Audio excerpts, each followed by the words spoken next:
മക്കളെ, welcome back to Xylem learning. നിങ്ങൾ എല്ലാവരും പഠിച്ചു കഴിഞ്ഞിട്ടുള്ള ചാപ്റ്റർ ആണ് excretory products and their elimination എന്ന് പറഞ്ഞ ചാപ്റ്റർ അല്ലേ. അപ്പൊ ഈ ചാപ്റ്റർ നിങ്ങൾ കംപ്ലീറ്റ് ആയിട്ട് പഠിച്ചു കഴിഞ്ഞു. എല്ലാ കാര്യങ്ങളും ഈ ചാപ്റ്ററിൽ നിങ്ങൾ കവർ ചെയ്ത് കഴിഞ്ഞു. എന്നാൽ ഈ ചാപ്റ്ററിലുള്ള കുറച്ച് മോസ്റ്റ് ഇമ്പോർട്ടന്റ് ക്വസ്റ്റ്യൻസ് നമുക്ക് നോക്കിയാലോ. അതായത് ഈ ചാപ്റ്ററിന് ചോദിക്കാൻ സാധ്യതയുള്ള PYQs ആയിട്ടുള്ള കുറച്ച് ക്വസ്റ്റ്യൻസ് ആണ് നമ്മൾ ഈ ഒരു സെക്ഷനിൽ ഡിസ്കസ് ചെയ്യാൻ വേണ്ടി പോകുന്നത്. അപ്പൊ എല്ലാവരും ഈ ഒരു വീഡിയോ സ്റ്റാർട്ട് തൊട്ട് എൻഡ് വരെ കാണുക. എന്നിട്ട് ഇമ്പോർട്ടന്റ് ക്വസ്റ്റ്യൻസ് മാർക്ക് ചെയ്യുക. അതേപോലെ നിങ്ങൾക്ക് ഇപ്പോൾ സപ്പോസ് ഏതെങ്കിലും ക്വസ്റ്റ്യൻസ് ഡൗട്ടോ കാര്യങ്ങളോ ഉണ്ടെങ്കിൽ ഈ ഒരു വീഡിയോയിലൂടെ നിങ്ങൾക്ക് അത് ക്ലിയർ ആവുന്നതാണ്. അപ്പൊ നമുക്ക് ടൈം വേസ്റ്റ് ആക്കാണ്ട് നമ്മുടെ ക്വസ്റ്റ്യൻസിലേക്ക് പോവാം അല്ലേ. അപ്പൊ നിങ്ങൾക്ക് അറിയുന്ന ചാപ്റ്റർ ആണ് എന്താണ് നമ്മുടെ എക്സ്ക്രീറ്ററി പ്രൊഡക്ട്സ് ആൻഡ് എലിമിനേഷൻ എന്ന് പറഞ്ഞ ചാപ്റ്റർ. ഈ ചാപ്റ്ററിന് ചോദിക്കാൻ സാധ്യതയുള്ള ചില ചോദ്യങ്ങളുണ്ട്. അതായത് ഇപ്പൊ നമുക്കറിയാം, ഒരു ചാപ്റ്റർ കണ്ടു കഴിഞ്ഞാൽ ഈ ചാപ്റ്ററിന്റെ ഫോക്കസ് ഏരിയാസ് ഇതാണ്, അല്ലെങ്കിൽ ഇതിൽ നിന്നാണ് ഏറ്റവും കൂടുതൽ ക്വസ്റ്റ്യൻസ് ചോദിക്കാൻ സാധ്യതയുള്ളത് അല്ലെ. അപ്പൊ ഈ ഒരു ക്വസ്റ്റ്യൻ പാറ്റേൺ നോക്കിക്കഴിയുമ്പോൾ നിങ്ങൾക്ക് മനസ്സിലാവും. അപ്പൊ നോക്കിക്കേടാ, ഫസ്റ്റ് ഒരു ക്വസ്റ്റ്യൻ നോക്കിക്കേ. Classify the following animals on the basis of the mode of nitrogenous waste excretion in the table given below എന്നാണ് പറഞ്ഞിരിക്കുന്നത്. നിങ്ങൾക്കറിയാം, ചാപ്റ്ററിന്റെ സ്റ്റാർട്ടിങ്ങിൽ തന്നെ നമ്മൾ എന്താണ് എക്സ്ക്രീഷൻ എന്ന് പഠിക്കുന്നുണ്ട്. 3 രീതിയിലുള്ള എന്താണ് എക്സ്ക്രീറ്ററി പ്രൊഡക്ട്സ് എലിമിനേഷൻ ആണ് നടക്കുന്നത്. അമോണിയ ഉണ്ട്, യൂറിയ, അതേപോലെ തന്നെ യൂറിക് ആസിഡ് അല്ലെ. ഇനി അമോണിയ എക്സ്ക്രീറ്റ് ചെയ്യുന്ന ആൾക്കാരെ നമ്മൾ അമോണോടെലിക് എന്ന് പറയുന്നു. യൂറിയ എക്സ്ക്രീറ്റ് ചെയ്യുന്ന ആൾക്കാരെ യൂറിയോടെലിക് എന്ന് പറയുന്നു. ഇനി യൂറിക് ആസിഡ് ആണ് അവർ എക്സ്ക്രീറ്റ് ചെയ്യുന്നതെങ്കിൽ നമ്മൾ അതിനെ യൂറികോട്ടലിക് എന്നാണ് പറയുന്നത് അല്ലെ. അപ്പൊ ഇതിന്റെ എല്ലാം പർട്ടിക്കുലർ എക്സാമ്പിളും നമ്മൾ പഠിച്ചിട്ടുണ്ടായിരുന്നു. അതായത് എന്തൊക്കെ എക്സാമ്പിൾ ആണ് ഇപ്പം അമോണോടെലിസത്തിൽ വരുന്നത്, എന്തൊക്കെ എക്സാമ്പിൾസ് ആണ് യൂറിയോടെലിസത്തിൽ വരുന്നത്, അതേപോലെ തന്നെ എന്തൊക്കെ എക്സാമ്പിൾസ് ആണ് യൂറികോട്ടലിസത്തിൽ വരുന്നത് എന്നൊക്കെ നിങ്ങൾ പഠിച്ചിട്ടുണ്ടാവും അല്ലെ. അപ്പൊ നമുക്ക് ഇവിടെ കുറച്ച് ആൾക്കാരുടെ പേര് കൊടുത്തിട്ടുണ്ടാ. Mammals, birds, bony fishes, reptiles, terrestrial amphibians, aquatic amphibians എന്ന് കൊടുത്തിട്ടുണ്ട്. അപ്പം ഇവരെ നമ്മൾ ഏത് കാറ്റഗറിയിലാണ് പ്ലേസ് ചെയ്യുന്നത് എന്നുള്ളതാണ് ഇവിടെ ചോദിച്ചിട്ടുള്ളത്. അപ്പൊ അതിൽ ഫസ്റ്റ് വൺ എന്താണ്? അമോണോടെലിക് ആണല്ലേ. നമുക്കറിയാം, ഇതിൽ തന്നെ നമുക്ക് ബോണി ഫിഷസിനെ നമുക്ക് ഈ ഒരു കാറ്റഗറിയിൽ പെടുത്താം അല്ലെ. ബോണി ഫിഷസിനെ നമുക്ക് ഈ ഒരു അമോണോടെലിസത്തിൽ പെടുത്താം അല്ലെ. കാര്യം അമോണോടെലിസത്തിന്റെ എക്സാമ്പിൾ പഠിച്ചപ്പോൾ നിങ്ങൾ പഠിച്ചിരുന്നു, അക്വാട്ടിക് ആയിട്ടുള്ള ആൾക്കാരാണ് ഏറ്റവും കൂടുതൽ അമോണിയ എക്സ്ക്രീറ്റ് ചെയ്യുക അല്ലെ. അപ്പൊ നമ്മൾ ഇവിടെ എഴുതുന്നു എന്താണ്? Boney fishes is an example of ammonotelic animals നമ്മൾ പറയുന്നു അല്ലെ. ഇനി ബോണി ഫിഷസിന്റെ കൂടെ തന്നെ എന്താണ്? അക്വാട്ടിക് ആംഫിബിയൻസും ഉണ്ട് അല്ലെ. അതായത് അക്വാട്ടിക് എന്ന് പറഞ്ഞാൽ വെള്ളം അവർക്ക് ആവശ്യമുണ്ട് അല്ലെ. നിങ്ങൾക്ക് അറിയാം, ammonia requires A large amount of water for their elimination. അപ്പൊ നമ്മൾ ഇതിന്റെ കൂടെ ഇവിടെ പ്ലേസ് ചെയ്യുന്ന ആരെയാടാ? യെസ്, നമ്മൾ അക്വാട്ടിക് ആംഫിബിയൻസിനെയാണ് ഇതിന്റെ കൂടെ തന്നെ നമ്മൾ പ്ലേസ് ചെയ്തിരിക്കുന്നത്. ഓക്കെ അല്ലേ. അപ്പൊ ഈ 2 എണ്ണം ഒഴിവായി. ഇനി നമുക്കുള്ളത് നോക്കിയേ, ടെറസ്ട്രിയൽ ആംഫിബിയൻസ് ഉണ്ട് അല്ലെ. ടെറസ്ട്രിയൽ കേൾക്കുമ്പോൾ നിങ്ങൾക്ക് അറിയാം, അവർക്ക് വാട്ടർ ഒരുപാട് എമൗണ്ട് ആവശ്യമില്ല. So they comes under category of എന്താണ്? യൂറിയോടെലിക് ആണ്. സോ നമുക്കിവിടെ എന്തെഴുതാം? ടെറസ്ട്രിയൽ ആംഫിബിയൻസ് ഇതിന് എക്സാമ്പിൾ ആയിട്ട് നമുക്ക് കൊടുക്കാം. ഇനി തൊട്ടടുത്ത എക്സാമ്പിൾ ഏതാണ്? അപ്പൊ ടെറസ്ട്രിയൽ ആംഫിബിയൻസും നമുക്ക് ഇവിടെ സ്ട്രൈക്ക് ഔട്ട് ചെയ്യാം. പിന്നെ വരുന്ന ആൾക്കാരാണ് ആരെന്ന് പറഞ്ഞാൽ യെസ്, നമ്മുടെ മാമൽസ് അല്ലെ. നമ്മളും എന്തിൽ ബിലോങ് ചെയ്യുന്നതാണ്? യൂറിയോടെലിക്കിലാണ് അല്ലെ. സോ നമുക്ക് അടുത്ത എക്സാമ്പിൾ ആയിട്ട് ഇവിടെ എന്തെഴുതാം? യെസ്, മാമൽസ് നമുക്ക് എക്സാമ്പിൾ ആയിട്ട് കൊടുക്കാം. ഇനി വരുന്ന 2 ആൾക്കാരെന്ന് പറഞ്ഞാൽ ബേർഡ്സും റെപ്റ്റൈൽസും ആണ് അല്ലെ. സോ നമുക്കറിയാം അവർ ഏത് കാറ്റഗറിയിൽ വരുന്നതാടാ? അവർ യൂറിക്കോട്ടലിക് ആണ് അല്ലെ. സോ നമ്മൾ ഇവിടെ അവരുടെ പേരെഴുതും, ദാറ്റ് ഈസ് റെപ്റ്റൈൽസ്. അതേപോലെ തന്നെ ബേർഡ്സ് ആണ് നമ്മൾ ഇവിടെ കൊടുക്കുന്നത്. അപ്പൊ നിങ്ങൾ എല്ലാത്തിന്റെയും എക്സാമ്പിൾ പഠിച്ചാൽ മാത്രമേ നിങ്ങൾക്ക് ഈ ഒരു ടേബിൾ ഫിൽ ചെയ്യാൻ വേണ്ടി പറ്റൂ. അപ്പൊ ഇതിൽ നിന്ന് നിങ്ങൾ മനസ്സിലാക്കേണ്ടത് എന്താണ് അമോണോടെലിസം, യൂറിയോടെലിസം, യൂറിക്കോട്ടലിസം എന്ന് പഠിക്കാം. പിന്നെ എന്താണ് നിങ്ങൾക്കറിയാം, അമോണിയ ഹൈലി ടോക്സിക് ആണ്. It requires larger amount of water. അതുകൊണ്ട് തന്നെ അക്വാട്ടിക് ആയിട്ടുള്ള ആൾക്കാരായിരിക്കും കൂടുതൽ അമോണോടെലിക് അല്ലെ. പിന്നെ അതിന്റെ എക്സാമ്പിൾ നിങ്ങൾ പഠിച്ചു വെക്കുക. സോ ദാറ്റ് ഇങ്ങനെ ഒരു ക്വസ്റ്റ്യൻ വന്നാൽ നിങ്ങൾക്ക് ഫിൽ ചെയ്യാൻ വേണ്ടി പറ്റണം. അപ്പൊ ഈ ഒരു ക്വസ്റ്റ്യനിലൂടെ നിങ്ങൾ പഠിച്ചു വെക്കേണ്ടത് ഇത്രയും കാര്യങ്ങളാണ്. ഓക്കെ അല്ലേടാ. വീണ്ടും നമ്മൾ അടുത്ത ക്വസ്റ്റ്യനിലേക്ക് വരുന്നു. ഇതൊരു മിക്സ്ഡ് ക്വസ്റ്റ്യൻ ആണ് കേട്ടോ. എല്ലാ പാർട്ടിൽ നിന്നുള്ള ക്വസ്റ്റ്യൻസ് ഇതിലുണ്ട്. അമോണോടെലിസം എന്നാണ് ഇവിടെ ചോദിച്ചിരിക്കുന്നത്. സോ നമുക്കറിയാം, നമ്മൾ ഇപ്പൊ ഫിൽ ചെയ്തതേ ഉള്ളൂ അല്ലെ. ബോണി ഫിഷസ് ആണ് അമോണോടെലിസം കാണിക്കുന്നത്. ഇനി ബൊമാൻസ് ക്യാപ്സ്യൂൾ ചോദിച്ചിട്ടുണ്ട്. നമ്മുടെ നെഫ്രോണിന്റെ ഒരു പാർട്ടാണ് അല്ലെ ബൊമാൻസ് ക്യാപ്സ്യൂൾ എന്ന് പറഞ്ഞാൽ. അപ്പൊ അത് ഏത് കാറ്റഗറിയിൽ വരുന്നതാണ്? റീനൽ ട്യൂബ്യൂളിൽ വരുന്നതാണ് അല്ലെ. അതുമായിട്ടാണ് മാച്ച് ആവുന്നത്. ഇനി ഉള്ളത് മിക്ചുറേഷൻ. എന്താണ് മിക്ചുറേഷൻ കൊണ്ട് ഉദ്ദേശിക്കുന്നത്? യൂറിനേഷൻ ആണ് അല്ലെ. സോ ഇവിടെ എന്താണ്? യൂറിനറി ബ്ലാഡർ കൊടുത്തിട്ടുണ്ട്. So this come the category of yes micturition അവിടെ വരും. ഇനി യൂറിക്കോട്ടലിസം. യൂറിക്കോട്ടലിസം എന്ന് വെച്ചാൽ എന്താണ്? യൂറിക് ആസിഡ് എലിമിനേറ്റ് ചെയ്യുന്നവരാണ് അല്ലെ. ആരാണ് യൂറിക് ആസിഡ് എലിമിനേറ്റ് ചെയ്യുന്നത്? നമ്മൾ ഇപ്പൊ എക്സാമ്പിൾ കണ്ടിട്ടേ ഉള്ളൂ, ബേർഡ്സും റെപ്റ്റൈൽസ് ഒക്കെയാണ് അല്ലെ. സോ അതേപോലെ നമ്മൾ ഇവിടെ എന്ത് കൊടുക്കും? യെസ്, ബേർഡ്സ് ആണ് യൂറിക്കോട്ടലിസത്തിന് എക്സാമ്പിൾ. ഇനിയുള്ളത് ADH അല്ലെങ്കിൽ ആന്റി ഡയൂററ്റിക് ഹോർമോൺ, അതും അല്ലെങ്കിൽ വാസോപ്രസിൻ ആണ് അല്ലെ. സോ അവരെന്തിനാണ് ഹെൽപ്പ് ചെയ്യുന്നത്? സോഡിയം വാട്ടർ റീഅബ്സോർപ്ഷൻ ആണ് അവർ ഹെൽപ്പ് ചെയ്യുന്നത് അല്ലെ. സോ ഇവിടെ എന്താണ്? വാട്ടർ റീഅബ്സോർപ്ഷൻ കൊടുത്തതുകൊണ്ട് തന്നെ നമ്മൾ എന്ത് ചെയ്യും? യെസ്, ADH ആണ് ഇവിടെ ആൻസർ ആയിട്ട് വരുന്നത്. അപ്പൊ ഇതാണ് ഇതിന്റെ കറക്റ്റ് ആൻസർ എന്ന് പറഞ്ഞാൽ. ഓക്കെ ആണോ? ഇത് നമ്മൾ എല്ലാ പോർഷനെയും ടച്ച് ചെയ്തിട്ടുണ്ട് ഈ ഒരു ക്വസ്റ്റ്യൻ എന്ന് പറഞ്ഞാൽ കേട്ടോ. ഇനി നോക്കിക്കേ, യെസ്, നമ്മുടെ ചാപ്റ്റർ സ്റ്റാർട്ട് ചെയ്യുന്നത് തന്നെ ഹ്യൂമൻ എക്സ്ക്രീറ്ററി സിസ്റ്റം തുടങ്ങുമ്പോൾ തന്നെ ആദ്യം കൊടുത്തിട്ടുള്ള ഡയഗ്രാം ആണ് ഈ ഒരു കിഡ്നിയുടെ ഡയഗ്രാം എന്ന് പറഞ്ഞാൽ. കറക്റ്റ് അല്ലേടാ? അപ്പൊ അതിൽ ഓൾറെഡി കുറച്ച് കാര്യങ്ങൾ അവർ ലേബൽ ചെയ്തിട്ടുണ്ട്. ഇനി നമ്മളോട് 1, 2, 3, 4 കൊടുത്തിട്ട് നമ്മളോട് ലേബൽ ചെയ്യാനാണ് പറഞ്ഞിരിക്കുന്നത്. 1 നമുക്ക് കാണുമ്പോഴേ അറിയാം ദേ ആർ കിഡ്നി അല്ലെ, നമ്മളിവിടെ കിഡ്നീസ് ആണ്, പെയർ ഓഫ് കിഡ്നി ഉണ്ട്, സോ കിഡ്നീസ് നമ്മൾ പറയും, ഇവിടെ കിഡ്നി എന്ന് മാർക്ക് ചെയ്യും. ഇനി കിഡ്നിയിൽ നിന്ന് അറൈസ് ചെയ്യുന്ന ഷോർട്ട് ആയിട്ടുള്ള ഒരു തിൻ ആയിട്ടുള്ള ട്യൂബാണ് യുറേറ്റർ അല്ലെ, അതായത് കിഡ്നിയിൽ നിന്ന് ഫോം ചെയ്യുന്ന ഫിൽട്രേറ്റിനെ നമ്മുടെ യൂറിനെ യുറേറ്റേഴ്സ് ത്രൂ ആണ് യൂറിനറി ബ്ലാഡറിലേക്ക് കൊണ്ടുപോകുന്നത്. സോ ഇതെന്താണ്, ഇത് യുറേറ്റർ ആണ് അല്ലെ. ഇനി അടുത്തത് എന്താണ്, നിങ്ങൾക്ക് അവിടെ ഒരു സാക്ക് ലൈക്ക് സ്ട്രക്ചർ കാണുന്നുണ്ട്, വിച്ച് ഇസ് മാർക്ക്ഡ് ആസ് 3 അല്ലെ. ഈ സാക്ക് ലൈക്ക് സ്ട്രക്ചറിനെ നമ്മൾ വിളിക്കുന്ന പേരെന്താടാ, that is they are urinary bladder അല്ലെ. ഇവരെന്ന് പറഞ്ഞാൽ എന്താണ്, യൂറിനറി ബ്ലാഡർ ആയിരിക്കും. ഇനി ലാസ്റ്റ് വൺ എന്ന് വെച്ചാൽ എന്താണ്, ഇതിൽ കൂടിയാണ് നമ്മൾ ഇതിനെ എക്സ്ക്രീറ്റ് ചെയ്ത് പുറത്തേക്ക് കളയുന്നത്, യുറീത്ര വഴിയാണ് അല്ലെ. സോ ഇവിടെ യുറീത്ര വഴിയാണ് ഇതിനെ പുറത്തേക്ക് എക്സ്ക്രീറ്റ് ചെയ്യുന്നത് നമുക്ക് വേണമെങ്കിൽ പറയാം. അപ്പൊ ഇത്രയും കാര്യങ്ങളാണ് ഈ ഒരു ഡയഗ്രത്തിലൂടെ നിങ്ങൾ ലേബൽ ചെയ്യാൻ വേണ്ടി പഠിക്കേണ്ടത്. So this diagram is very important.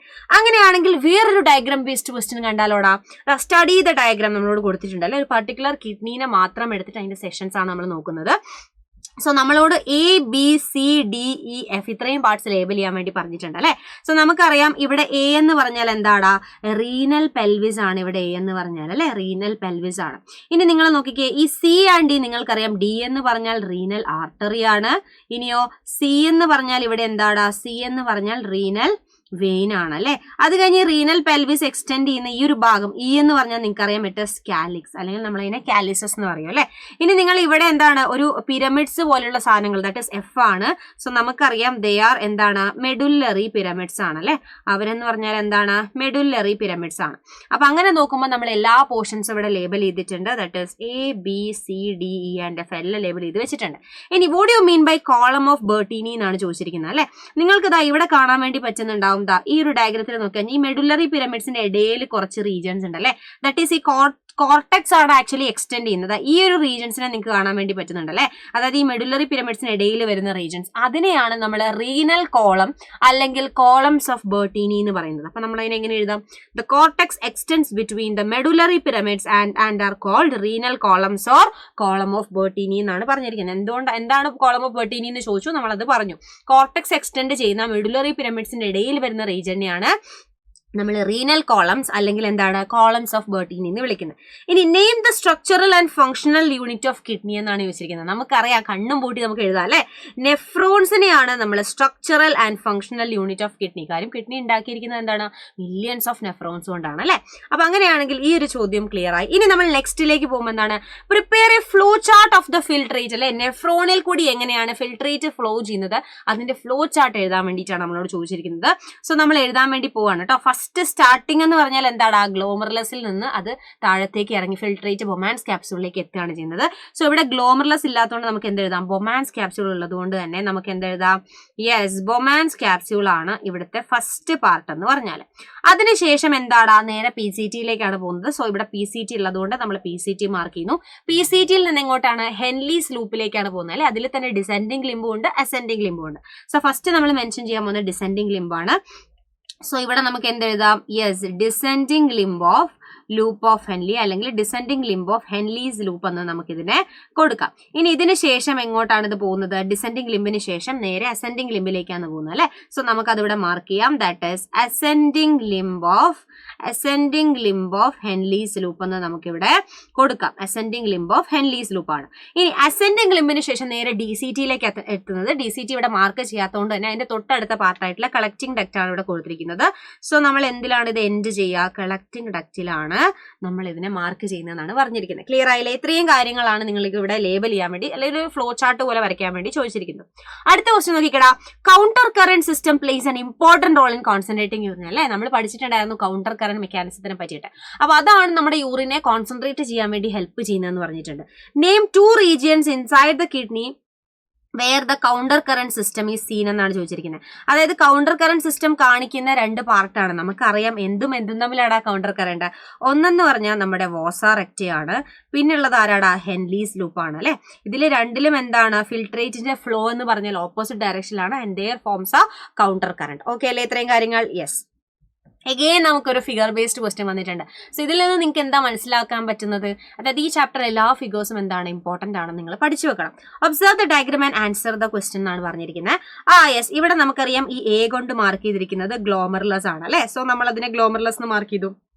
ഇനി ബി കൊണ്ട് ഇവിടെ മാർക്ക് ചെയ്തിരിക്കുന്നത് എന്താടാ, ബൊമാൻസ് ക്യാപ്സ്യൂൾ ആണ് അല്ലെ, ബൊമാൻസ് ക്യാപ്സ്യൂൾ ആണ് ബി കൊണ്ട് ഇവിടെ മാർക്ക് ചെയ്തിരിക്കുന്നത്. Write the name of the figure എന്നാണ് ചോദിച്ചിരിക്കുന്നത്. അപ്പൊ നമുക്ക് എന്ത് എഴുതാം, നെഫ്രോണിന്റെ പാർട്ടാണ് അല്ലെ ഇത്. സോ നമുക്ക് നെഫ്രോൺ എന്ന് എഴുതാം. ഇനി എയും ബിയും നമ്മളോട് ലേബൽ ചെയ്യാൻ വേണ്ടി ചോദിച്ചിട്ടുണ്ട്, നമ്മൾ ലേബൽ ചെയ്തിട്ടുണ്ട്. Which is the site of formation of ultra filtrate. Ultra filtrate എവിടെയാണ് ഫോം ചെയ്യുന്നതെന്നാണ് ചോദിച്ചിരിക്കുന്നത്. സോ നമുക്ക് എന്ത് ആൻസർ എഴുതാം, ബൊമാൻസ് ക്യാപ്സ്യൂൾ എന്ന് എഴുതാം അല്ലെ. ബൊമാൻസ് ക്യാപ്സ്യൂൾ, അത് ഗ്ലോമറുലസിൽ നിന്ന് ഇത് കംപ്ലീറ്റ് ഫിൽട്ടർ ചെയ്തിട്ടാണ് ഇങ്ങോട്ട് വരുന്നത്, നമ്മുടെ ബൊമാൻസ് ക്യാപ്സ്യൂളിലേക്ക് വരുന്നത്. സോ നമുക്ക് ബൊമാൻസ് ക്യാപ്സ്യൂൾ ഇതിന്റെ ആൻസർ ആയിട്ട് എഴുതാം. ഓക്കെ ആണോ? ഇത്രയും കാര്യങ്ങൾ സെറ്റ് ആണെന്ന് വിശ്വസിക്കുന്നു. അങ്ങനെയാണെങ്കിൽ വീണ്ടും ഒരു ഡയഗ്രാം ബേസ്ഡ് ക്വസ്റ്റ്യൻ നോക്കിക്കേടാ. നെഫ്രോണിന്റെ ഡയഗ്രാം ആണ് കൊടുത്തിരിക്കുന്നത്.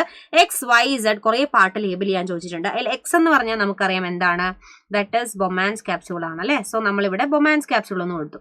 ഇനി Z എന്ന് പറഞ്ഞാൽ എന്താണ്, ഗ്ലോമറുലസ് ആണ്, ഗ്ലോമറുലസ് ഇപ്പൊ നമ്മൾ മാർക്ക് ചെയ്തിട്ടേ ഉള്ളൂ. ഇനി ഇവിടെ നിങ്ങൾക്ക് എന്താണ് W കാണാൻ വേണ്ടി പറ്റുന്നുണ്ട്. സോ നമുക്കറിയാം ദാറ്റ് ഇസ് PCT ആണ് അല്ലെ. ഇനി ഇവിടെ Y കൊണ്ട് മാർക്ക് ചെയ്തിരിക്കുന്നത് എന്താണ്, കളക്ടിങ് ഡക്റ്റ് ആണെന്ന് നമുക്ക് വിതൗട്ട് എനി ഡൗട്ട് നമുക്ക് എന്ത് ചെയ്യാൻ വേണ്ടി പറ്റും, പറയാൻ വേണ്ടി പറ്റും. അപ്പൊ ഐഡന്റിഫൈ ചെയ്യാൻ പറ്റിയിട്ടുണ്ട്. XY അതേപോലെ തന്നെ എന്താണ്, യെസ് അതിന്റെ ഫംഗ്ഷൻസ് എഴുതാൻ വേണ്ടി പറഞ്ഞിട്ടുണ്ട് അല്ലെ. അതിന്റെ ഫംഗ്ഷൻസ് ഇവിടെ ചോദിച്ചിട്ടുണ്ട്. അപ്പൊ X എന്ന് പറഞ്ഞാൽ എന്താണ്, ബൊമാൻസ് ക്യാപ്സ്യൂൾ ആണ് അല്ലെ. അപ്പൊ നമുക്ക് ഇവിടെ എന്ത് എഴുതാം, യെസ് എക്സിന്റെ ആയിട്ട് എന്താണ്, ഫോർമേഷൻ ഓഫ് അൾട്രാ ഫിൽട്രേറ്റ് അല്ലെ. അൾട്രാ ഫിൽട്രേറ്റ് ഉണ്ടാവുന്ന സ്ഥലമാണ് നമ്മുടെ ബൊമാൻസ് ക്യാപ്സ്യൂൾ എന്ന് പറഞ്ഞാൽ. ഇനി എന്താണ് നമ്മളോട് Y ഏതാന്ന് ചോദിച്ചിട്ടുണ്ട്. Y മീൻസ് എന്താണ്, കളക്ടിങ് ഡക്റ്റ് ആണ് അല്ലെ, കളക്ടിങ് ഡക്റ്റ്. അപ്പൊ അവിടെ നിങ്ങൾക്ക് എന്ത് എഴുതാം, യെസ് എന്താണ്, increasing the osmolarity of filtrate from 300 to 1200 ആരാടാ ചെയ്യുന്നത്, കളക്ടിങ് ഡക്റ്റ് ആണ് അല്ലെ. അപ്പൊ നിങ്ങൾക്ക് എന്ത് കൊടുക്കാം, ഇൻക്രീസസ് ദ ഓസ്മോളാരിറ്റി എന്ന് കൊടുക്കാം. increases the osmolarity of filtrate എന്ന് കൊടുക്കാം. കണ്ടോ, ഓഫ് ഫിൽട്രേറ്റ്, അതായത് ഫിൽട്രേറ്റിന്റെ ഓസ്മോളാരിറ്റി കൂട്ടുന്നത് ഈ ഒരു കളക്ടിങ് ഡക്റ്റ് ആണെന്ന് നിങ്ങൾക്ക് ആൻസർ ആയിട്ട് എഴുതാം. ഓക്കെ അല്ലേ, ഇത്രയും കാര്യങ്ങൾ. അങ്ങനെയാണെങ്കിൽ നെക്സ്റ്റ് ക്വസ്റ്റ്യൻ നോക്കിക്കടാ. A symbolic diagram showing mechanism of urine formation ആണ് ഇവിടെ ചോദിച്ചിരിക്കുന്നത്. അപ്പൊ അതിൽ തന്നെ 1, 2, 3 ആയിട്ട് 3 പ്രോസസ്സ് നമ്മൾ പഠിച്ചിട്ടുണ്ടല്ലേ. യൂറിൻ ഫോർമേഷനിൽ 3 പ്രോസസ്സ് ആണുള്ളത്. That is ultra filtration, tubular reabsorption and tubular secretion അല്ലെ. അപ്പൊ നമ്മളോട് അത് 3 ആണ് ചോദിച്ചിരിക്കുന്നത്. സോ നമ്മൾ ഇവിടെ നമ്പർ ഇട്ടിട്ട് എഴുതുകയാണ്. ഫസ്റ്റ് വൺ എന്ന് വെച്ചാൽ എന്താണ്, അൾട്രാ ഫിൽട്രേഷൻ ആണ് അല്ലെ, അൾട്രാ ഫിൽട്രേഷൻ ആണ്. ഇനി സെക്കൻഡ് വൺ എന്ന് പറഞ്ഞാൽ എന്താടാ, ട്യൂബുലാർ റീഅബ്സോർപ്ഷൻ ആണ് അല്ലെ, ട്യൂബുലാർ റീഅബ്സോർപ്ഷൻ ആണ് വരുന്നത്. ഇനി മൂന്നാമത്തത് ഇവിടെ എന്താടാ കൊടുത്തിരിക്കുന്നത്, ട്യൂബുലാർ സെക്രീഷൻ ആണ് അല്ലെ, ദാറ്റ് ഈസ് ട്യൂബുലാർ സെക്രീഷൻ ആണ് ഇവിടെ കൊടുത്തിരിക്കുന്നത് മൂന്നാമത്തെ ആയിട്ട്. അപ്പൊ ഇതാണ് ഈ 3 സ്റ്റെപ്പ് എന്ന് പറഞ്ഞാൽ. ഓക്കെ ആണോ, ഇത്രയും കാര്യങ്ങൾ 3 steps ഇൻ യൂറിൻ ഫോർമേഷൻ ആണ്. അങ്ങനെയാണെങ്കിൽ അടുത്ത ചോദ്യം നോക്കിക്കേടാ. Vasopressin stimulates reabsorption of water and reduction of urine secretion. Hence vasopressin is otherwise known as, വാസോപ്രസിന്റെ വേറൊരു പേര് എന്താടാ, they are known as anti diuretic hormone. Correct അല്ലേടാ. അതായത് നമ്മുടെ ഡയൂറസിനെ പ്രിവെന്റ് ചെയ്യുന്നത് കൊണ്ടാണ് ആന്റി ഡയൂററ്റിക് ഹോർമോൺ നമ്മൾ അവരെ വിളിക്കുന്നത്. ഓക്കെ ആണോ? അങ്ങനെയാണെങ്കിൽ നെക്സ്റ്റ് നോക്കിക്കടാ, ഫിൽ ഇൻ ദ ബ്ലാങ്ക്സ് ആണ്. Ascending limb of Henle's loop is dash to water. Ascending limb എന്ന് പറഞ്ഞാൽ ദാറ്റ് ഇസ് എന്താണ്, ഇംപെർമിയബിൾ ടു വാട്ടർ ആണ്, that is impermeable to water ആണ്. ഇനി whereas descending limb is dash എന്ന് കൊടുത്തിട്ടുണ്ട്, വിച്ച് മീൻസ് ഡിസെൻഡിങ് ലിംബ് എന്താണ്, പെർമിയബിൾ ടു വാട്ടർ ആണ്. ഇനി reabsorption of water from distal parts of the tubules is facilitated. എന്താണ് reabsorption help ചെയ്യുന്നത്, ADH ആണ് അല്ലെ, ആന്റി ഡയൂററ്റിക് ഹോർമോൺ, അല്ലെങ്കിൽ നമുക്ക് വാസോപ്രസിൻ എന്ന് കൊടുക്കാം. നെക്സ്റ്റ് വൺ നോക്കിക്കേടാ. Dialysing fluid contain all the constituents as in plasma. എല്ലാ കോൺസ്റ്റിറ്റ്യൂൻസും ഉണ്ട്, പക്ഷെ ഒന്നും മാത്രമില്ല. എന്താണ് ഇല്ലാത്തത്, നൈട്രോജനസ് വേസ്റ്റ് ആണ് അല്ലെ, നൈട്രോജനസ് വേസ്റ്റ്. കാര്യം നമ്മുടെ ബ്ലഡിൽ എന്തുണ്ടാവും, നൈട്രോജനസ് വേസ്റ്റ് ഉണ്ടാവും. പക്ഷെ എന്താണ്, ഈ ഒരു ഡയലൈസിംഗ് ഫ്ലൂയിഡിൽ ആ ഒരു നൈട്രോജനസ് വേസ്റ്റ് യൂറിൻ ഉണ്ടാവില്ല. അതുകൊണ്ടാണല്ലോ അവിടെ മൂവ്മെന്റ് നടക്കുന്നത്. യെസ്. ലാസ്റ്റ് വൺ നോക്കിക്കേ. A healthy adult human excretes dash gram of urea. അതായത് ഒരു ദിവസം എത്ര യൂറിയ എക്സ്ക്രീറ്റ് ചെയ്യുന്നുണ്ട്, 25 to 30 gram ഓഫ് യൂറിയ ആണ് പെർ ഡേ എക്സ്ക്രീറ്റ് ചെയ്യുന്നത് നമുക്കറിയാം. അങ്ങനെയാണെങ്കിൽ നെക്സ്റ്റ് ക്വസ്റ്റ്യൻ നോക്കിക്കടാ. ANF act as a check on RAS mechanism. എന്താണ് RAS mechanism, renin angiotensin mechanism ആണ് കേട്ടോ. ഇനി വാട്ട് ഈസ് ANF എന്ന് ചോദിച്ചിട്ടുണ്ട്. സോ നമുക്ക് ഇവിടെ എഴുതാം. ANF എന്ന് വെച്ചാൽ എന്താണ്, എട്രിയൽ നാട്രി യൂററ്റിക് ഫാക്ടർ ആണ്. എട്രിയൽ നാട്രി യൂററ്റിക് ഫാക്ടർ ആണ് ANF എന്ന് പറഞ്ഞാൽ, ഫാക്ടർ ദാറ്റ് ഈസ് ANF. ഇനി which part of the body secrete ANF? നമുക്കറിയാം ഹാർട്ട് ആണ് ഈ ANF-നെ സെക്രീറ്റ് ചെയ്യുന്നത് അല്ലെ. ഹാർട്ടിന്റെ റൈറ്റ് അറ്റത്തിലുള്ള ഗ്ലാൻഡുലാർ സെൽസ് ആണ് ANF-നെ സെക്രീറ്റ് ചെയ്യുന്നത്. ഇനി ANF-ന്റെ ഫംഗ്ഷൻ എന്താണ്, ANF is acting as a vasodilator ആണ് അല്ലെ. BP കൂടുന്ന സമയത്ത് എന്താ സംഭവിക്കുക, നമ്മുടെ എന്താണ് ബ്ലഡ് ഭയങ്കര കറക്റ്റ് ആയിട്ട് വന്നിട്ട് ഈ റൈറ്റ് അറ്റത്തിൽ വന്നിട്ട് ഇങ്ങനെ ഇടിക്കുകയാണ് ചെയ്യുന്നത്. അപ്പൊ അവിടെയുള്ള ഗ്ലാൻഡുലാർ സെൽസ് ആണ് ANF സെക്രീറ്റ് ചെയ്യുന്നത്, which is acting as a vasodilator അല്ലെ. ഇപ്പൊ ബ്ലഡ് വെസൽസിന് എന്താണ്, ആ ഒരു ലെങ്ത് കൂട്ടി കഴിയുമ്പോൾ അവിടെ ബ്ലഡ് പ്രഷർ നോർമലി എന്താണ് കുറയും. സോ അതിന് ഹെൽപ്പ് ചെയ്യുന്നതാണ് ഈ ഒരു ANF എന്ന് പറഞ്ഞാൽ. ക്ലിയർ ആയോടാ? റെഗുലേഷൻ ഓഫ് കിഡ്നി ഫംഗ്ഷൻസിൽ നിങ്ങൾക്ക് പഠിക്കാനുള്ളതാണ് ഈ ഒരു ANF എന്ന് പറഞ്ഞാൽ.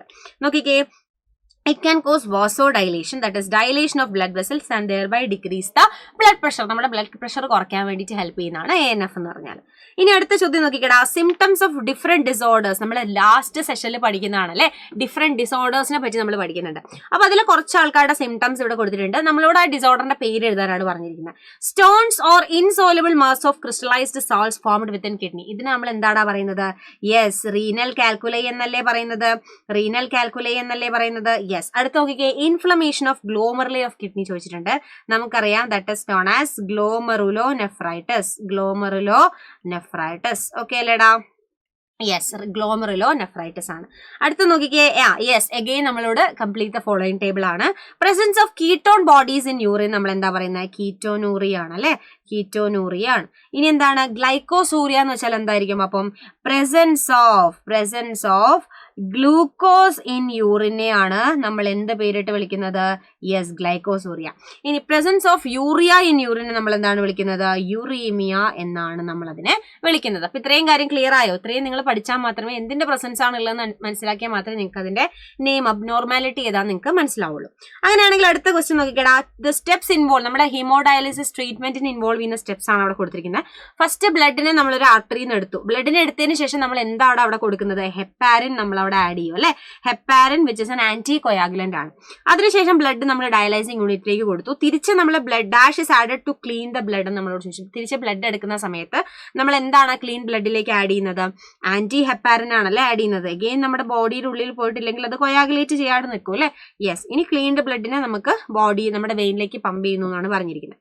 അപ്പൊ മിസ്സിംഗ് സ്റ്റെപ്പ് ആണ് A, B ചോദിച്ചിട്ടുണ്ട്. ഇതിന്റെ ട്രീറ്റ്മെന്റിന്റെ ഡയഗ്നോസ് ട്രീറ്റ്മെന്റ് ചോദിച്ചിട്ടുണ്ട്. സോ എന്താണ്? ഹീമോഡയാലിസിംഗ് ആണ്. ഹീമോഡയാലിസിംഗ്. യെസ്. ഇനി name the organ which is under failure. ഏത് ഓർഗണിന് വേണ്ടിയിട്ടാണ് നമ്മളിത് കൊടുക്കുന്നത്? That is kidney. കിഡ്നിക്ക് വേണ്ടിയിട്ടാണ് ഇത് നമ്മൾ കൊടുക്കുന്നത്. ഓക്കെ ആണോ ഇത്രയും കാര്യങ്ങൾ? യെസ്.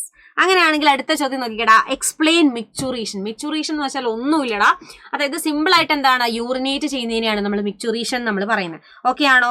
ഇനി ഈ പ്രോസസ്സിനെ സിമ്പിൾ ആയിട്ട് ഞാനൊന്ന് പറഞ്ഞു തരാം. അതായത് നമ്മളിവിടെ നമ്മളൊരു യൂറിനറി ബ്ലാഡർ വരച്ചിട്ടുണ്ടെന്ന് വിചാരിച്ചോ. Suppose this is A urinary bladder. നിങ്ങളൊന്ന് അനലൈസ് ചെയ്യാം. ഇത് നമ്മുടെ യൂറിനറി ബ്ലാഡർ ആണെന്ന് നിങ്ങളൊന്ന് അനലൈസ് ചെയ്യാം. ഇനി ഇവിടെ നിങ്ങൾക്ക് എന്താണ്? ഒരു സ്പിങ്ക്റ്റർ കാണാൻ വേണ്ടി പറ്റും. നമ്മൾ അതിനെ ഇന്റേണൽ സ്പിങ്ക്റ്റർ എന്നാണ് പറയുക. ഓക്കെ അല്ലേ?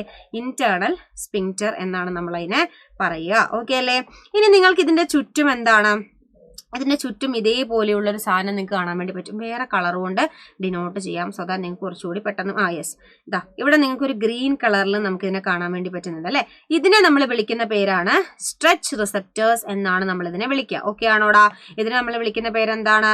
സ്ട്രെച്ച് റിസെപ്റ്റേഴ്സ് എന്നാണ് നമ്മൾ ഇതിനെ വിളിക്കുക. അപ്പൊ ഇവിടെ എന്താ സംഭവിക്കുന്നതെന്ന് വെച്ചാൽ, ഈ യൂറിൻ വന്ന് ഇതിൽ നിറഞ്ഞു കഴിഞ്ഞു കഴിഞ്ഞാൽ, യൂറിൻ ഇതിൽ ഫില്ലായി കഴിഞ്ഞു കഴിഞ്ഞാൽ എന്താണ്? ഇത് എങ്ങനെ എക്സ്പാൻഡ് ചെയ്യും അല്ലെ. ആക്ച്വലി ഇതിന് എന്താണ്? ഒരു എക്സ്പാൻഷൻ ആവശ്യമുണ്ട് നമ്മുടെ യൂറിനറി ബ്ലാഡറിന്. അപ്പൊ ഇതിങ്ങനെ എക്സ്പാൻഡ് ചെയ്യുമ്പോൾ എന്താ സംഭവിക്കുന്നത്? ഇതിങ്ങനെ അതിന്റെ സൈസ് കൂടുമ്പോൾ ഈ സ്ട്രെച്ച് റിസെപ്റ്റേഴ്സ് ആക്ടിവേറ്റഡ് ആവും അല്ലെ. അപ്പൊ സ്ട്രെച്ച് റിസെപ്റ്റേഴ്സ് ആക്ടിവേറ്റഡ് ആകുമ്പോൾ ഈ സ്ട്രെച്ച് റിസെപ്റ്റേഴ്സ് നേരെ പോയിട്ട് നമ്മുടെ CNS ഇൻഫർമേഷൻ കൊടുക്കും. നമ്മുടെ എന്താണ് CNS നമുക്കറിയാലേ, സെൻട്രൽ ന്യൂറൽ സിസ്റ്റം ആണ്. അതിലാണ് ബ്രെയിനും സ്പൈനൽ കോഡും വന്നിരിക്കുന്നത്. സോ അവിടെ നമ്മുടെ ഇൻഫർമേഷൻ കൊടുത്തു കഴിയുമ്പോൾ അപ്പൊ തന്നെ നമ്മുടെ സെൻട്രൽ നെർവസ് സിസ്റ്റം ഒരു മോട്ടോർ ന്യൂറോണിനെ ഇങ്ങോട്ട് കൊടുക്കും. ഇന്റേണൽ സ്പിങ്ക്റ്റർ ഇൻഫർമേഷൻ ഇന്റേണൽ സ്പിങ്ക്റ്ററിലേക്ക് കൊടുത്തിട്ട് പറയും നീ റിലീസ് ചെയ്തോ എന്ന് പറയും. അങ്ങനെ എന്താണ്? ഇന്റേണൽ സ്പിങ്ക്റ്റർ അത് ലൂസൺ ചെയ്യുമ്പോഴാണ് നമ്മുടെ യൂറിൻ എന്ത് ചെയ്യുന്നത്? യൂറിൻ യെസ് എലിമിനേറ്റഡ് ആയിട്ട് അല്ലെങ്കിൽ എക്സ്ക്രീറ്റഡ് ആയിട്ട് പോകുന്നതെന്നാണ് പറഞ്ഞിരിക്കുന്നത്. അപ്പൊ ഈ ഒരു സിഗ്നൽ റിസീവ് ചെയ്താൽ മാത്രമേ എന്താണ് അതിനനുസരിച്ച് ഇവർക്ക് പ്രവർത്തിക്കാൻ വേണ്ടി പറ്റുള്ളൂ. അതാണ് ഇവിടെ പറഞ്ഞിരിക്കുന്നത്. ക്ലിയർ ആയോ? അപ്പൊ ഇതിനെ നമ്മൾ മിക്ചുറേഷൻ എന്നാണ് വിളിക്കുക. യൂറിനേറ്റ് ചെയ്യുന്നതിനെ അതുമായിട്ട് അസോസിയേറ്റ് ചെയ്തിരിക്കുന്നതിനെ നമ്മൾ എന്താണ് വിളിക്കുക? മിക്ചുറേഷൻ റിഫ്ലെക്സ് എന്നാണ്. അതുമായിട്ട് അസോസിയേറ്റ് ചെയ്തിരിക്കുന്ന റിഫ്ലെക്സിനെ നമ്മൾ വിളിക്കുക. ഇപ്പൊ നിങ്ങൾ റിഫ്ലെക്സ് ആർക്കൊക്കെ കേട്ടിട്ടുണ്ടാവും അല്ലെ? ചൂടുള്ള സാധനത്തിൽ തൊടുമ്പോൾ നമ്മൾ കൈ വലിക്കുന്നത്. ഇതേപോലെ തന്നെയാണ് സെൻട്രൽ നെർവസ് സിസ്റ്റത്തിലേക്ക് ഇൻഫർമേഷൻ പോകുന്നു. അത് പ്രൊവൈഡ് ചെയ്യുന്ന മോട്ടോർ ന്യൂറോൺ കാരണമാണ് നമ്മൾ ആ കൈ വലിക്കുന്നത് അല്ലെ. അത്രയേ ഉള്ളൂ. നോക്കിക്കേടാ, the process of release of യൂറിനെയാണ് മിക്ചുറേഷൻ എന്ന് വിളിക്കുന്നത്. ഇനി എന്താണ്? അതുമായിട്ട് അസോസിയേറ്റ് ചെയ്തിരിക്കുന്ന ന്യൂറൽ മെക്കാനിസത്തിന് മിക്ചുറേഷൻ റിഫ്ലെക്സ് എന്ന് വിളിക്കും. ഇനി യൂറിൻ ഫോം ചെയ്ത് കഴിഞ്ഞാൽ അതിന് എന്താണ്? നെഫ്രോൺസ് യൂറിനറി ബ്ലാഡറിലേക്ക് യൂറേറ്റേഴ്സ് വഴി യൂറിനറി ബ്ലാഡറിലേക്ക് കൊണ്ടെത്തിക്കും. എന്നിട്ട് നമുക്കൊരു വോളണ്ടറി സിഗ്നൽ, വോളണ്ടറി എന്ന് വെച്ചാൽ എന്താണ്? നമ്മൾ തന്നെയാണ് അല്ലെ റിലീസ് ചെയ്യുന്നത്. വോളണ്ടറി സിഗ്നൽ കിട്ടുന്നവരെ അത് അവിടെ സ്റ്റോർഡ് ആയിരിക്കും. എന്നിട്ട് എന്താണ്? ഈ സ്ട്രെച്ചിങ്, യൂറിനറി ബ്ലാഡർ സ്ട്രെച്ച് ചെയ്ത് കഴിയുമ്പോൾ സ്ട്രെച്ച് റിസെപ്റ്റേഴ്സ് ആണ് നേരെ CNS സിഗ്നൽ കൊടുക്കുന്നത് കേട്ടോ. Stretching of urinary bladder stimulates the stretch receptors in the walls of the bladder so that they send signals to the CNS. ഇനി അവിടെ നിന്ന് മോട്ടോർ മെസ്സേജസ് പാസ് ചെയ്ത് കഴിയുമ്പോൾ ഇതിനെ കോൺട്രാക്ട് ചെയ്യാനായിട്ട് സഹായിക്കും. That is of smooth muscles of bladder. അതാണ് ഇവിടെ ഇന്റേണൽ സ്പിങ്ക്ചർ കൊണ്ട് എന്ന് വെച്ചാൽ മസിൽസ് കൊണ്ട് ഉണ്ടാക്കിയിരിക്കുന്നതുകൊണ്ടാണ്.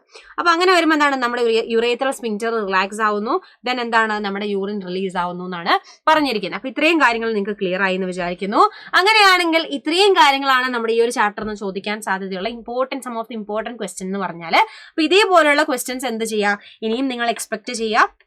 എന്താണ് നമ്മുടെ ഈ ഒരു ചാനലിൽ ഇനിയും ഇതേപോലെ തന്നെ ഇമ്പോർട്ടന്റ് ക്വസ്റ്റ്യൻസ് പോകുന്നതായിരിക്കും എല്ലാ ചാപ്റ്റേഴ്സിന്റെയും. അപ്പൊ നിങ്ങൾ എല്ലാ വീഡിയോയും വാച്ച് ചെയ്യുക. അതേപോലെ തന്നെ എന്താണ് അടിപൊളിയായിട്ട് പ്രിപ്പയർ ചെയ്യുക, എക്സാമിന് നല്ല മാർക്ക് വാങ്ങിക്കുക, ഷോർട്ട് നോട്ട്സ് കീപ്പ് ചെയ്യുക കേട്ടോ. എല്ലാത്തിനും ഷോർട്ട് നോട്ട്സ് കീപ്പ് ചെയ്യുക. എല്ലാ പോയിന്റ്സും മറന്നു പോകാതിരിക്കാൻ വേണ്ടി റിപ്പീറ്റഡ് ആയിട്ട് വായിക്കുക, റിവൈസ് ചെയ്യുക. അത് മാത്രമേ ചെയ്യാനുള്ളൂ. അല്ലാതെ ആരും സൂപ്പർമാനും സൂപ്പർ വുമണൊന്നും അല്ല അല്ലെ, എല്ലാവർക്കും മറന്നു പോകാനുള്ള സാധ്യതയുണ്ട്. അപ്പൊ നമ്മളത് റിപ്പീറ്റഡ് ആയിട്ട് വായിക്കുക, ഓർത്ത് വെക്കുക. അത് മാത്രമേ നമുക്ക് ചെയ്യാൻ വേണ്ടി പറ്റുള്ളൂ.